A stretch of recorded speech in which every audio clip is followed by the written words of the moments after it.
সাম্প্রতিক একটা ঘটনা আমি জানি, খুব সাম্প্রতিক একটা প্রতিষ্ঠান ছিল না আপনাদের এই দেশে, সবাই জানতেন যে সরকারি প্রতিষ্ঠান, আসলে সরকারি প্রতিষ্ঠান না, ওই যে নগদ একটা বাটপাড়ি প্রতিষ্ঠান। আমি সরকারকে অনুরোধ জানাবো, এই প্রতিষ্ঠানটির কর্মকর্তা কর্মচারী উদ্যোক্তা যারা আছে তাদেরকে অবিলম্বে গ্রেফতার করে আইনের আওতায় আনা হোক। খুব সাম্প্রতিক একটা ঘটনা আমি জানি, খুব সাম্প্রতিক একটা প্রতিষ্ঠান ছিল না আপনাদের এই দেশে, সবাই জানতেন যে সরকারি প্রতিষ্ঠান, আসলে সরকারি প্রতিষ্ঠান না, ওই যে নগদ একটা বাটপাড়ি প্রতিষ্ঠান।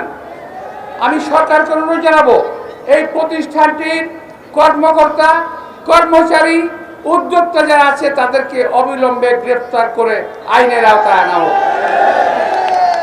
এরা এত টাকা অতি স্বল্প সময়ে বিদেশে পাচার করেছে যা আপনাদের হিসাবের বাইরে।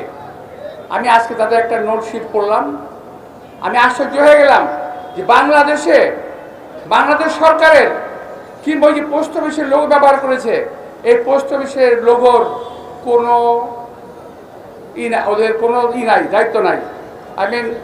পোস্ট অফিস বলেছে এটা আমাদের লোগো ঠিকই, কিন্তু এদের সঙ্গে আমাদের কোনো সম্পৃক্ততা নাই। তাহলে শেয়ার বাংলাদেশে কোথায় গেল?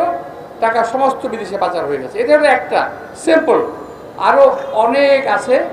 এইভাবে বহু লোক চামচাগিরি করে শেখ মুজিবুর হাসিনাকে টিকিয়ে রাখার চেষ্টা করেছে। তাইলে তাদের কথা মতো বোঝা যাচ্ছে এই যে সরকারের হত্যাকাণ্ড, এই যে আকাশ থেকে গুলি করে, এই যে স্নাইপার দিয়ে গুলি করে মানুষকে হত্যা করা, এদের পিছনে এই সকল ব্যবসায়ীদের হাত আছে, সকল ব্যবসায়ীদের টাকা এদের সঙ্গে হাতে আছে।